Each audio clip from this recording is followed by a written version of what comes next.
my name is Sarah and today I'm here to share my spring-ish book haul. So I have not done a book haul since my birthday, which was at the end of January, and in the 4-ish months that have transpired since then, most of which take place in the spring season, I have acquired quite a few books and some bookish items as well. And so today I'm going to share with you all of those things that I have acquired this spring / since my last book haul back at the end of January.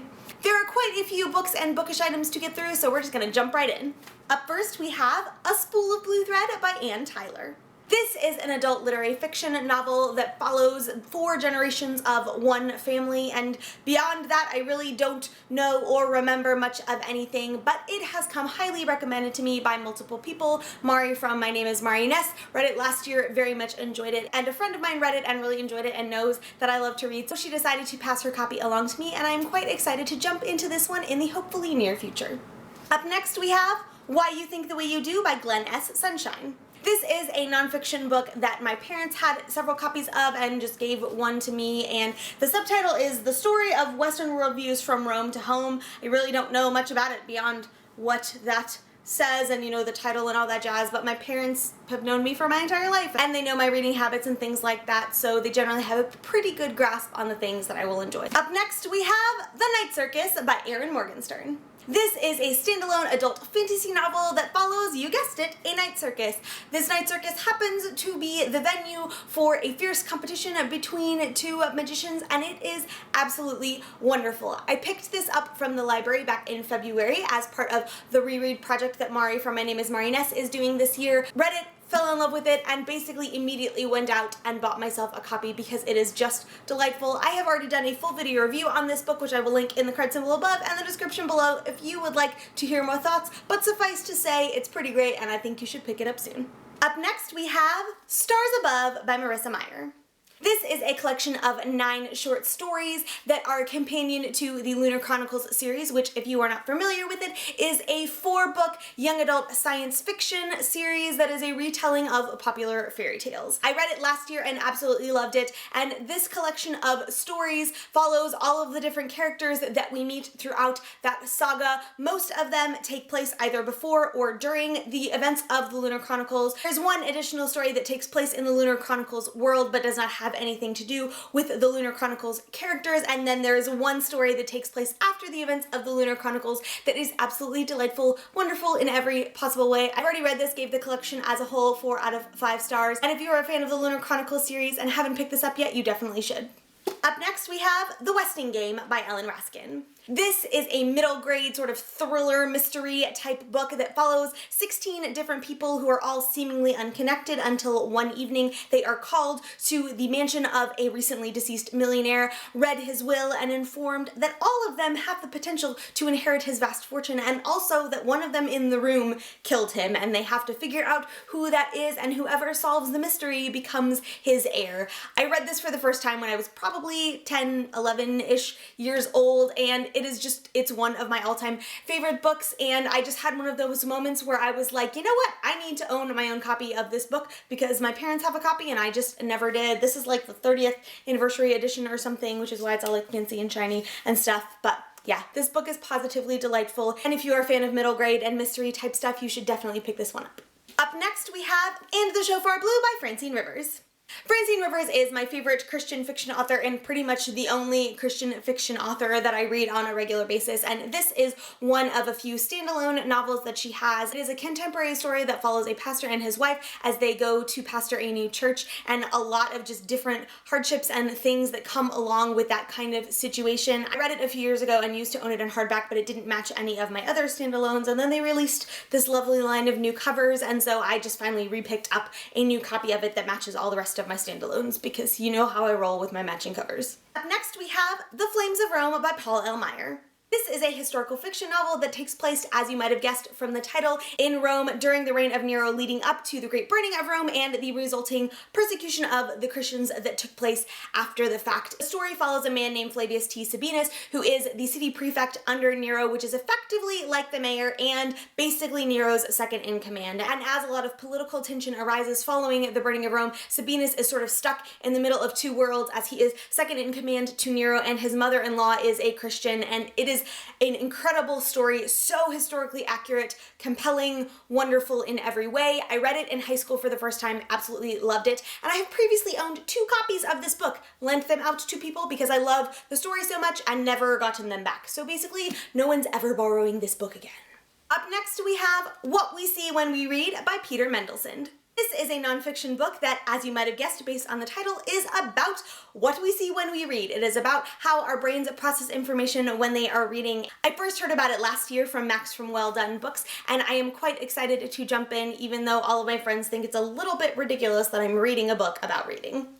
Up next we have The Cuckoo's Calling by Robert Galbraith, aka J.K. Rowling. This is the first book in the Cormoran Strike series, which is a set of adult detective novels that follow a disabled veteran turned PI, and it is a wonderful series that J.K. Rowling writes under the pseudonym of Robert Galbraith, and I actually already own a copy of The Cuckoo's Calling, but when I bought it a couple of years ago, for some reason I got rid of the dust jacket, and then I bought the Silkworm, and my books didn't match on the shelf, and so I saw this at Barnes & Noble for like $6 and I had coupons, so I wound up getting it for like $4, and now my covers match. Up next we have The Epic Adventures of Lydia Bennet by Kate Rorick and Rachel Kiley.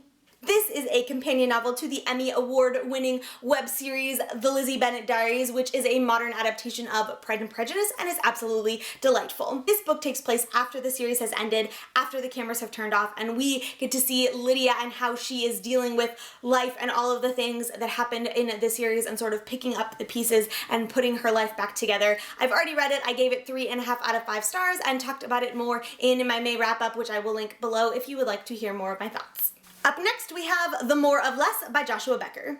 I've mentioned this briefly here and there in some previous videos, and I have some planned videos coming up that talk more about this topic specifically, but over the last 18 months I have become a minimalist, and one of the blogs that I have enjoyed the most in my minimalism journey is the blog Becoming Minimalist, written by Joshua Becker. And this is Joshua's newest book. It released in May, and it is just about minimalism. It is a combination of stories of different minimalists and how they came to start their minimalism journey, combined with tips on not only the what and the why, but the how of getting rid of stuff and simplifying your life. And I will potentially be doing a full video review on this. I'm not 100% sure, but I will for sure talk about it more in some upcoming videos. But if you are interested at all in minimalism and don't really know where to get started, I would highly recommend checking this book out.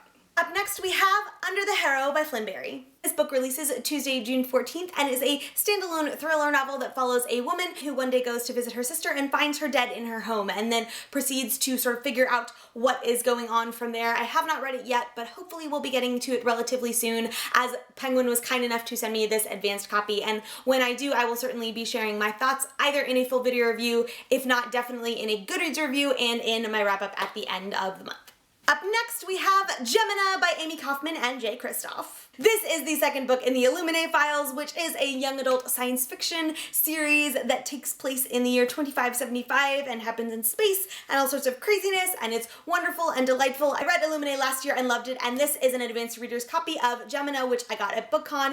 Gemena officially releases on October 16th, 2016, and let me just say, guys, go ahead and pre-order this right now because it is fan-freaking-tastic. I already read it, I loved it, I gave it 5 out of 5 stars, and I will be doing a full video review on it when we get closer to the release date, but like I said, just go and pre-order it now.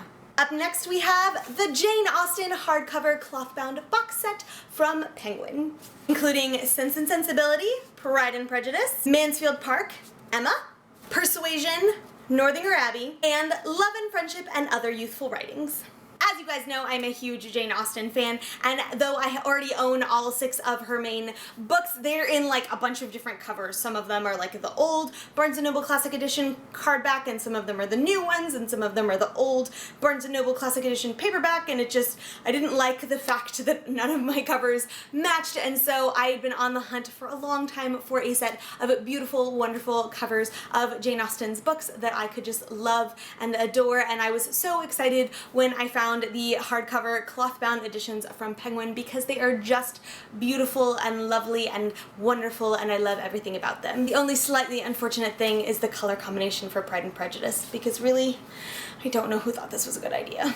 And the final book of the day is The Martian by Andy Weir. If you are not familiar with it, you've probably been living under a rock, but this is a standalone science fiction novel that follows a guy named Mark Watney who goes to Mars and gets left behind and has to survive on his own. It was made into a movie with Matt Damon last year. Everyone's been telling me to read this for months and months, and I saw it last week at the library sale for $3, and so I picked it up, and I just realized right now that the cover is a little bit, I don't know if it was like cut or ripped or what, but I'm a little bit sad now. But either way, I will hopefully be reading this soon, and hopefully it will live up to the hype, and if it doesn't and you love it, I'm sorry.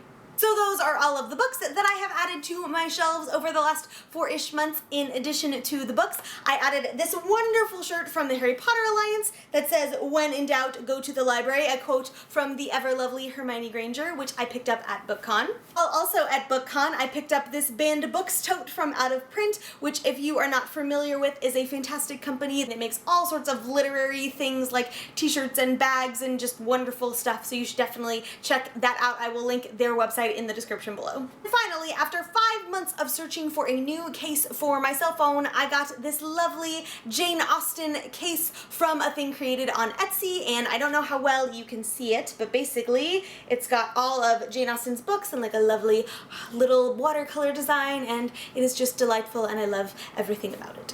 Well, there you have it, friends. That is my spring-ish book haul. If you have read any of these books, I would love to hear your thoughts, especially if there is one I have yet to read that you think I should pick up first, so please let me know in the comments. If you want to follow me elsewhere online, you can find me on Twitter, Instagram, and Goodreads, all at Sarah Ann Hayes. The links for those profiles will be in the description below.